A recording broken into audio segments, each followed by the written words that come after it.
Iya, jadi ada beberapa ajang balap di Indonesia tingkat nasional seperti IRS Indo Speed Racing Series, yang dimana ada beberapa kelas di ajang balap ini. Misalnya Sport Fairing 150 cc. And for your information, kalau misalkannya IRS ini adalah semacam batu loncatan ataupun jembatan buat tim-tim yang ingin masuk ke sesi selanjutnya, seperti di kelas internasional seperti ARRC. Jadi kalau misalkannya nih ya, kita ibaratin IRS ini itu seperti Moto3. Jadi kalau misalkannya kita pengen masuk ke MotoGP, kita harus masuk Moto3 dulu, Moto2 baru langsung ke MotoGP. Tapi di sini yang pengen Ripan bahas adalah bagaimana dominasi podium dari pabrikan-pabrikan seperti Yamaha, Honda, dan juga Suzuki. Nasib Suzuki katanya si paling overpower dengan mesin The Real DOHC-nya. Apakah bisa berhasil di IRS ini? Tapi emang Ripan bakal spill faktanya kalau misalkannya nih ya, si Yamaha R15 YZF 150 yang kata orang-orang si paling kopong ternyata paling mendominasi di ajang IRS ini.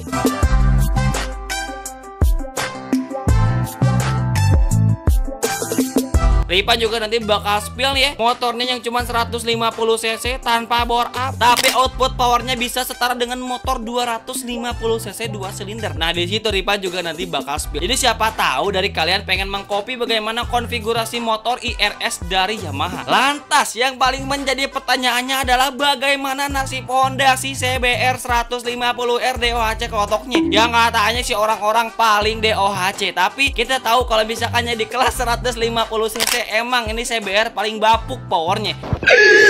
Lantas bagaimana nasib dia di IRS ini? Makanya kita bakal langsung bahas tentang Sport Fairing 150 cc Indo Speed Racing Series.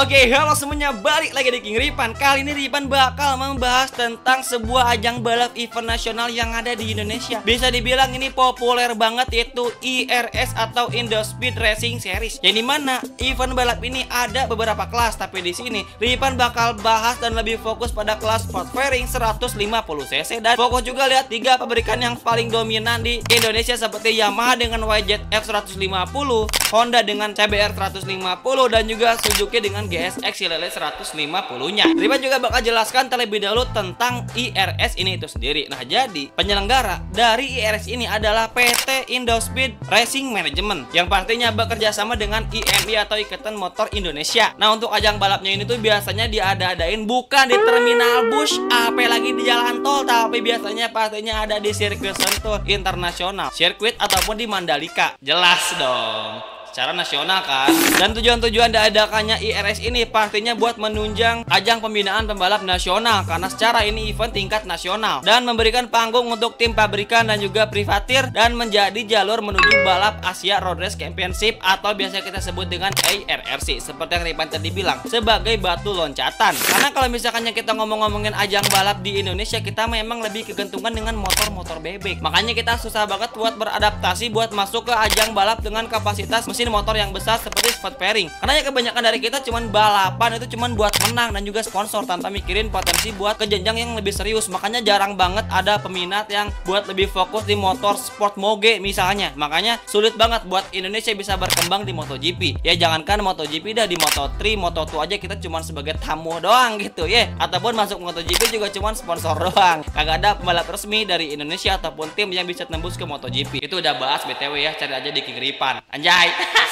Nah, tim-tim besar yang pernah tampil di IRS ini seperti Yamaha dengan Bahtera Racing, Yamaha R15 dan juga R25, yang dimana paling mendominasi di kelas 150 dan juga 250. Lalu dari Honda ada Astra Racing Team dengan Honda CBR 150R-nya dan juga CBR 250RR. Sedangkan dari Suzuki Racing Indonesia ada GSX R150. Walaupun ya sebenarnya mereka tuh lebih fokus ke promosi aja, karena kalau misalkan yang ngomongin 250 2 silinder Suzuki mah kagak ada, bener-bener mojok di pinggirin sambil liatin Yamaha dan juga Honda dan tuh saling bertarung.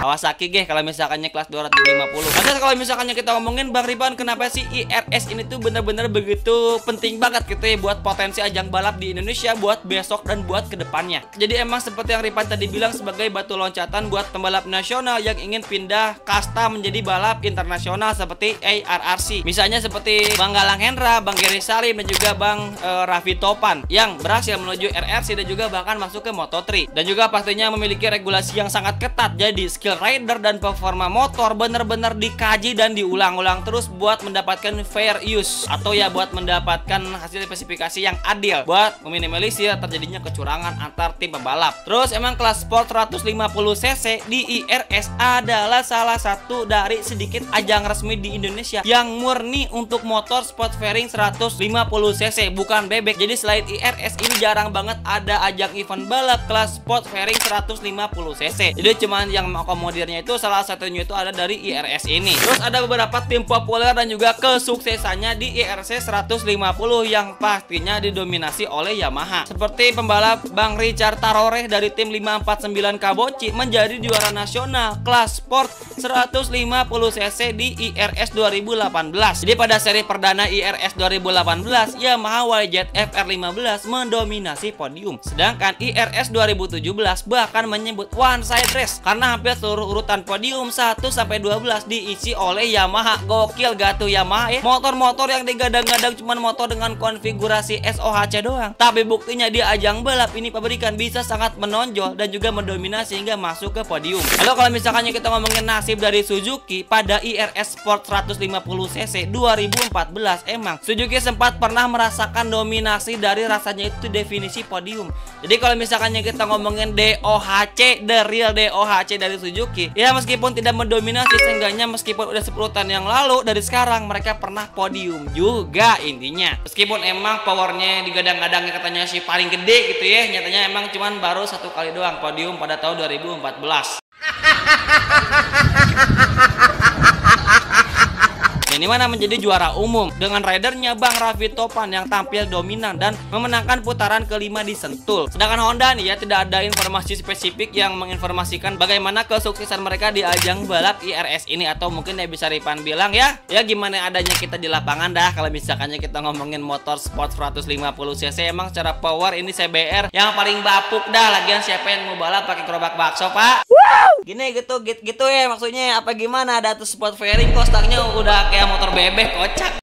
Jadi emang Honda secara umum aktif dalam kelas sport 150cc pemula sebagai bahan pengembangan pembalap, tapi emang tidak ada informasi yang lebih jelas juga tuh bagaimana nasib podium dan bagaimana torehan prestasi dari ajang IRS dari tim Honda ini. Jadi emang kalau misalkannya kita ngomongin ringkasan dominasi, Yamaha paling dominan dalam dan menonjol kalau misalkannya ngomongin ajang balap IRS ini di kelas sport 150cc yang paling konsisten dan dominan sejak 2017 sampai 2018. Dan Suzuki emang sempat dominan di awal musim 2014, dan Honda udah kita mah tawasul bae dah ya kalau misalkannya dominasi Honda mah. Jadi intinya mungkin bagaimana Yamaha mengklarifikasi kalau misalkannya motor sport 150cc mungkin cukuplah buat konfigurasi mesin yang hanya sebatas SOHC aja, yang sebenarnya bisa dibuktikan oleh tim balap Yamaha yang selalu dominan di IRS ini. Karena kalau misalkannya kita lihat keunggulan dari SOHC buat kelas yang sama, hal tersebut pastinya bakal memberikan keunggulan seperti bobot yang lebih ringan ya. Secara gak langsung Yamaha bisa lebih fleksibel buat mengkonfigurasi motor mereka sedemikian rupa tanpa memikirkan bobot. Meskipun emang gitu kita dapat power yang sama dengan Suzuki GSX ataupun CBR, tapi bobot mereka yang bisa dibilang lebih ringan. Dan ngomong-ngomongin spesifikasi dari motor balap IRS Yamaha, Ripan bakal spill nih bagaimana motor yang bisa menghasilkan output hingga 32 horsepower setara dengan motor 2 silinder 250cc. Gokil gak tuh? Tanpa bore up. Yang pastinya klep yang dibikin lebih standar dan juga head pada bagian head ini motor pastinya di remake lagi buat menghasilkan efisiensi power yang lebih optimal. Yang pastinya udah kagak ada PVA lagi ya, kocak. Lalu lift klep dibuat 8,3 mm dan throttle body menggunakan ukuran 33 mm.